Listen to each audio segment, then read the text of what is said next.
قرآن ہے میرا رہنما، قرآن شفا ہے، نور ہے قرآن، جلا دل کی میرا قرآن، رضا رب کی میرا قرآن، قرآن قرآن۔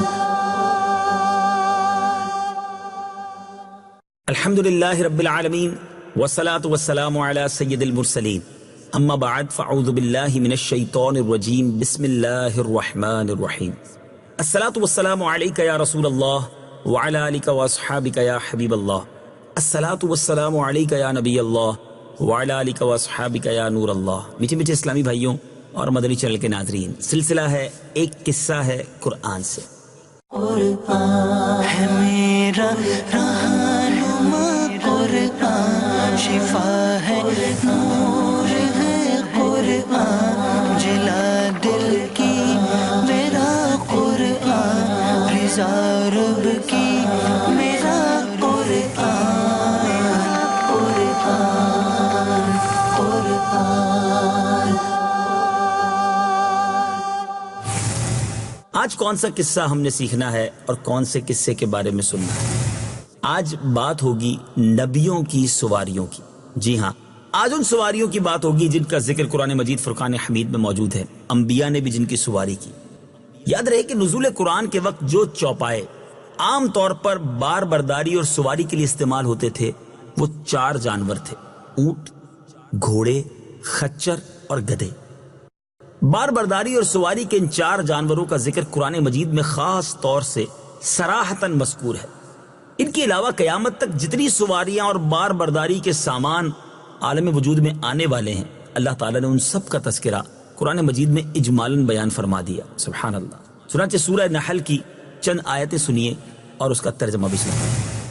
وَالْأَنْعَامَ خَلَقَهَا لَكُمْ فِيهَا دِفْءٌ وَمَنَافِعُ وَمِنْهَا تَأْكُلُونَ وَلَكُمْ فِيهَا جَمَالٌ حِينَ تُرِيحُونَ وَحِينَ تَسْرَحُونَ وَتَحْمِلُ أَثْقَالَكُمْ إِلَى بَلَدٍ لَمْ تَكُونُوا بَالِغِيهِ إِلَّا بِشِقِّ الْأَنفُسِ إِنَّ رَبَّكُمْ لَرَءُوفٌ رَحِيمٌ وَالْخَيْلَ وَالْبِغَالَ وَالْحَمِيرَ لِتَرْكَبُوهَا وَزِينَةً وَيَخْلُقُ مَا لَا تَعْلَمُونَ۔ اور اس نے جانور پیدا کیے، ان میں تمہارے لیے گرم لباس اور بہت سے فائدے ہیں، اور ان سے تم غذا بھی کھاتے ہو، اور تمہارے لیے ان میں زینت ہے جب تم انہیں شام کو واپس لاتے ہو اور جب چرنے کے لیے چھوڑتے ہو۔ اور وہ جانور تمہارے بوجھ اٹھا کر ایسے شہر تک لے جاتے ہیں جہاں تم اپنی جان کو مشقت میں ڈالے بغیر نہیں پہنچ سکتے۔ بے شک تمہارا رب نہایت مہربان رحم والا ہے۔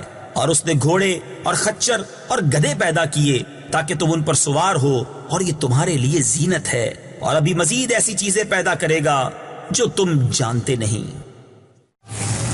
اس آیت مبارکہ میں آخری جملہ وَيَخْلُقُ مَا لَا تَعْلَمُونَ میں قیامت تک عالم وجود میں آنے والے تمام بار برداری کے ذرائع اور قسم قسم کی ان مختلف سواریوں کے پیدا ہونے کا بیان ہے جو نزول قرآن کے وقت تک ایجاد بھی نہیں ہوئی تھی، مثلا سائیکل، موٹر سائیکل، ریل گاڑیاں، سڑکیں، بحری جہاز، ہوائی جہاز، ہیلی کاپٹر، راکٹ وغیرہ وغیرہ۔ تمام نقل و حمل کے سامان اور سواریوں کے ذرائع سب کا اجمالاً ذکر فرما کر اللہ تعالیٰ نے اپنی قدرت کاملہ کا اظہار اور غیب کی خبر کا اعلان عام فرمایا ہے۔ ذرائع نقل و حمل اور سواریوں کے علاوہ اس آیت میں تو اس قدر عموم ہے کہ اس میں قیامت تک پیدا ہونے والی ہر چیز اور تمام کائنات عالم کا اجمالاً بیان ہے۔ سبحان اللہ۔ 4 سواریاں جو نزول قرآن کے وقت عرب میں عام تھی، ان کے بارے میں کچھ خصوصیات سنتے ہیں اور اپنی معلومات میں اضافہ کرتے ہیں۔ اونٹ، کیمل جس کو کہتے ہیں انگریزی میں، یہ بہت سے نبیوں اور رسولوں کی سواری ہے۔ خود حضور خاتم النبیین صلی اللہ تعالی وسلم نے اونٹ کی سواری فرمائی، اور آپ کی 2 اونٹنیاں تو بہت مشہور ہیں، ایک قصوہ اور دوسری عدبہ، جس کے بارے میں روایت یہ ہے کہ کبھی دوڑ میں کسی اونٹ سے مغلوب نہیں ہوئی تھی، مگر ایک مرتبہ ایک اعرابی کے اونٹ سے دوڑ میں پیچھے رہ گئی تو حضرات صحابہ کرام کو بہت شاک گزرا کہ عتبہ جو ہے وہ پیچھے رہ گئی ہے۔ اس موقع پر آپ نے ارشاد فرمایا کہ اللہ پر یہ حق ہے کہ جب وہ دنیا کی کسی چیز کو بلند فرما دیتا ہے تو اس کو پست بھی کر دیتا ہے۔ مروی ہے کہ آپ کی اونٹنی عتبہ نے آپ کی وفات کے بعد غم میں نہ کچھ کھایا اور نہ پیا اور وفات پا گئی۔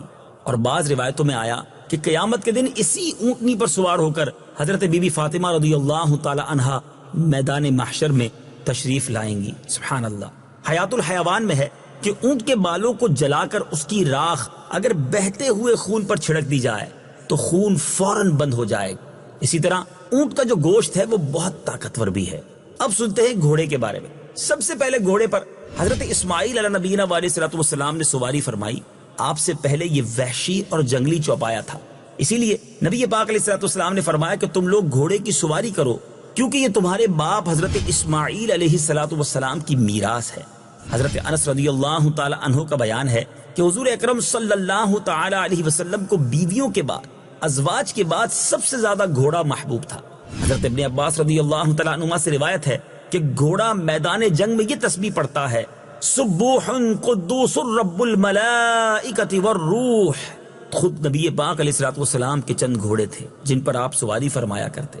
منقول ہے کہ حضرت موسیٰ علیہ الصلوۃ والسلام نے حضرت خضر علیہ الصلوۃ والسلام سے دریافت فرمایا کہ کون کون سی سواریاں آپ کو پسند ہیں، تو آپ نے فرمایا کہ گھوڑا اور گدھا اور اونٹ، کیونکہ گھوڑا اولو العزم رسولوں کی سواری ہے، اونٹ حضرت ہود، حضرت صالح اور حضرت شعیب اور حضرت محمد مصطفیٰ صلی اللہ تعالی علیہ وسلم کی سواری ہے، اور گدھا حضرت عیسیٰ اور حضرت عزیر علیہ السلام کی سواری ہے۔ سبحان اللہ۔ میرے میٹھے اسلامی بھائیوں، گویا گھوڑا جو ہے یہ انبیاء کو محبوب بھی ہے اور انبیاء کی سواری بھی ہے۔ اب خچر کے بارے میں سنتے ہیں۔ یہ بھی ایک مبارک سواری ہے۔ روایت ہے کہ نبی پاک علیہ الصلوۃ والسلام کی ملکیت میں 6 خچر تھے، ان میں سے ایک سفید رنگ کا تھا جو والی مصر نے بطور ہدیہ آپ کی خدمت مبارک میں پیش کیا تھا، جس کا نام دلدل تھا۔ پیارے آقا علیہ الصلوۃ والسلام اندرون شہر مدینہ اور اپنے باہر کے سفروں میں اس پر سواری فرمایا کرتے تھے۔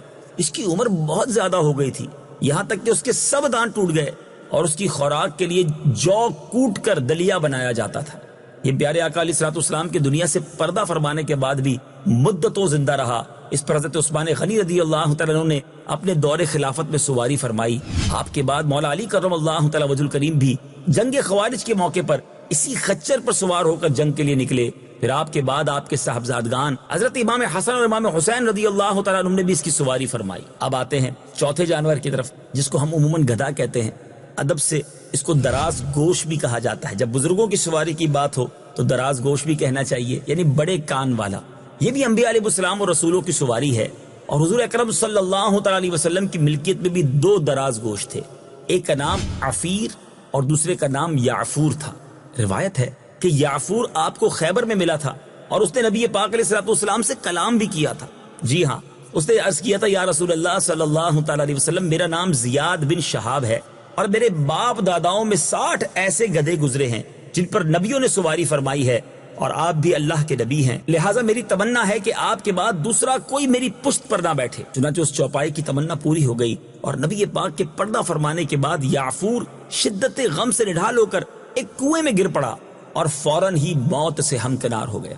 یہ بھی روایت ہے کہ نبی پاک علیہ الصلوۃ والسلام یعفور کو بھیجا کرتے تھے کہ فلاں صحابی کو بلا کر لاؤ، تو یہ جاتا تھا اور صحابی کے دروازے کو اپنے سر سے کھٹکھٹاتا تھا، تو وہ صحابی یعفور کو دیکھ کر سمجھ جاتے کہ نبی پاک علیہ الصلوۃ والسلام کا بلاوا آیا ہے۔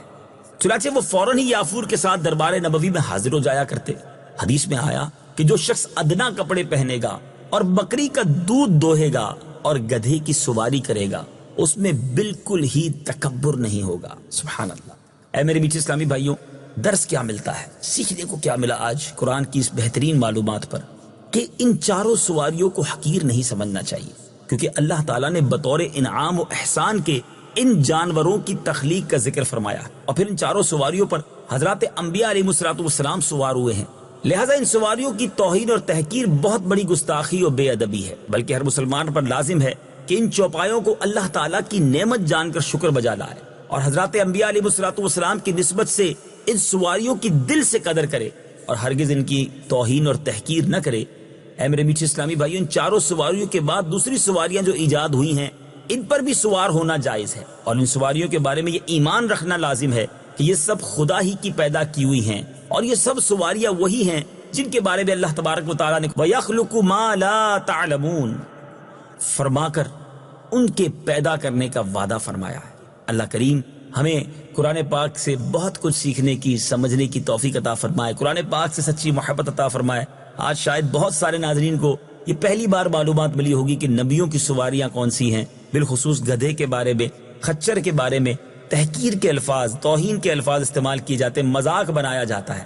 یہ ہمارے نبیوں کی سواریاں ہیں، ہمیں ان کی توہین نہیں کرنی چاہیے، اور جب نسبت اللہ والوں سے کسی چیز کی ہو جائے تو پھر تو وہ بڑی رشک والی ہوتی ہے۔ سبحان اللہ، میرے آقا علیہ الصلوۃ والسلام کے مبارک دراز گوشت یافور کی کیا بات ہے، سبحان اللہ۔ نبیوں کے سلطان رحمت عالمیان صلی اللہ تعالی علیہ وسلم کی سواری کا اس یافور کو شرف حاصل ہوا، اور پیارے آقا کے گویا ایک میسنجر کے طور پر، ایک پیغامبر کے طور پر وہ صحابہ کرام کے پاس جاتے اور انہیں بلا کر لاتا۔ سبحان اللہ، سبحان اللہ۔ تو بہرحال قرآن پڑھتے رہیں گے، سنتے رہیں گے تو بہت کچھ سیکھتے بھی رہیں گے۔ اگلے سلسلے میں ایک اور قرآنی واقعہ لے کر، ایک اور قرآنی قصہ لے کر حاضر ہوں گے۔ مدنی چینل دیکھتے رہیے۔ صلو علی الحبیب صلی اللہ تعالی علی محمد صلی اللہ علیہ وسلم۔ قرآن ہے میرا رہنما، قرآن شفا ہے، نور ہے قرآن، جلا دل کی میرا قرآن، رضا رب کی